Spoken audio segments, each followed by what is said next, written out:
What's up guys, Doctor's Politics here, back with another video. Today's video I wanted to talk about a topic that is big in the news at the moment. It has been for the past couple of weeks. The NHS is in a moment of absolute crisis at the moment, as many of you will know and have heard from. Hospitals just really aren't coping at all because the levels of funding have just dropped to severe levels. Just really unable to cope with the amount of people over the winter. Like, levels of flu cases have increased. People are living longer, so more people are getting sick and going into hospital, and you know that's causing numbers of people going into A&E to go up like massively.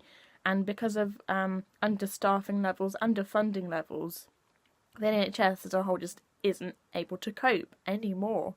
Like, they are just completely stretched to the limit, as we'll find out in this BBC article that I've just got up, because I think it's really important to point these things out. I mean, lots of these things you'll probably have read up on already or heard about, but so the NHS, just as a side note, is going to be turning 70 years old this year, as it was formed in 1948 by a Labour government, and so yeah, now it's under a massive amount of stress.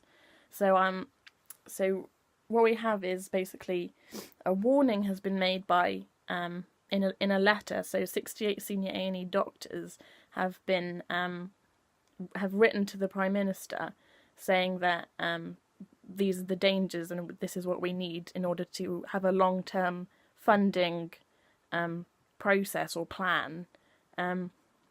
And it comes as reports have emerged of people being left for hours on trolleys in corridors and stuck in ambulances. Hospital bosses said that they have run out of beds as they battle with very high rates of flu.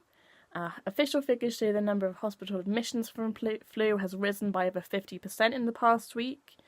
And instead, hospital bosses have blamed the bed shortages on a lack of money and staff. So underfunding and understaffing.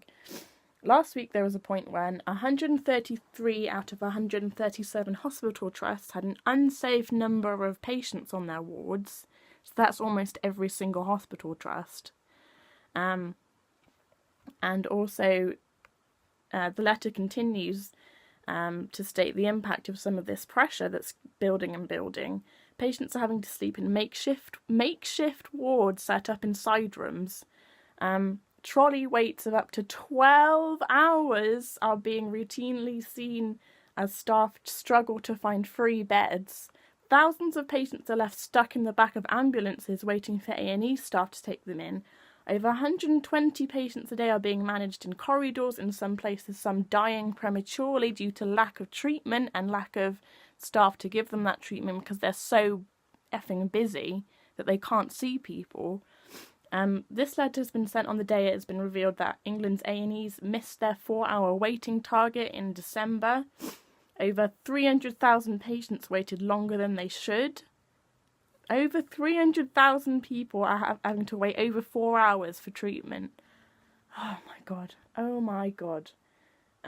Just 85% of patients were seen in 4 hours. That's well below the 95% target and marginally worse than the previous low in January 2017.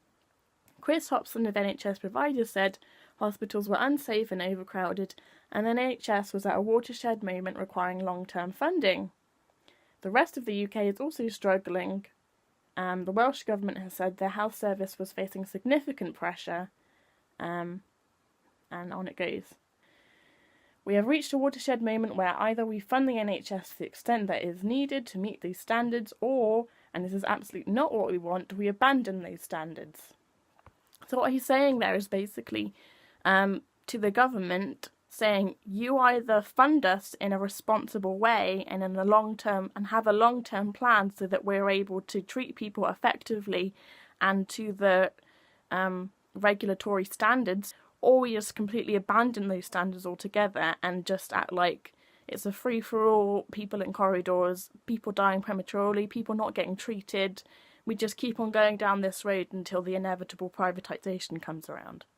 And that is not what anybody wants other than the Tory party. It's disgraceful. It is absolutely disgraceful that this is happening, and it's just, I have no words. People being treated in corridors, backed up like onto the streets, and nurses having to treat people in car parks. Oh my God, like this is on a scale, this is unprecedented. I cannot believe just that this, people need to wake up. This is what this government is doing, whether you think it's on purpose or whether it's just incompetence or they're just, I don't even know, like this is what they want.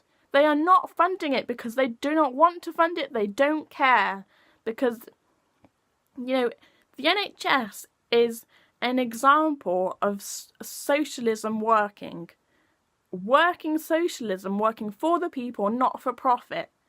And it is just being slowly grinded down, worn down. Staff are just demoralised, overstretched, overworked. And it is just turning into this absolute disaster, and we need to do something now.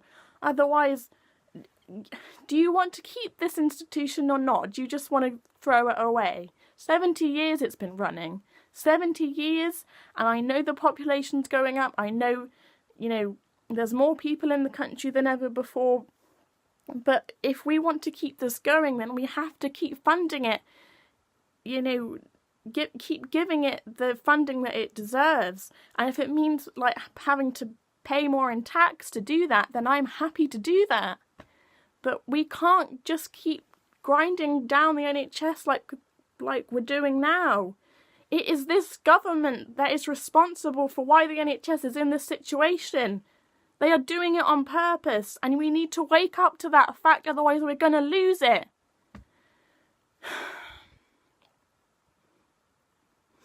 Wake up, because, you know, this is happening, and people have been reporting stuff like this for years. Ever since the Conservatives got into power, this is what they wanted for the NHS. They do not want it, it's not making money for them, so therefore let's scrap it. That's what they want. And we need to stop them from doing it, because these are the circumstances in which people are suffering. People are suffering in corridors and in back streets and ambulances, and people just cannot cope anymore. They cannot cope with it anymore, and they are trying so hard because they do not want it to be privatised. They know that's what's coming, and they don't want it to happen, and neither should you. So, wake up. So, God bless to all those hard-working doctors and nurses who are working their arses off so hard for less money, and it shouldn't be happening in this country. The NHS is the crown jewel of this nation, and it shouldn't be at this point. So, you know, this is a watershed moment for the NHS. We either fund it or let it die. And I do not want the latter, to be honest. I do not. And I'm sure lots of other people would agree. So, yeah, it is what it is. So, yeah, don't forget to comment your thoughts in the comments box below. And also subscribe if you want. And I'll see you in another video, folks. See ya.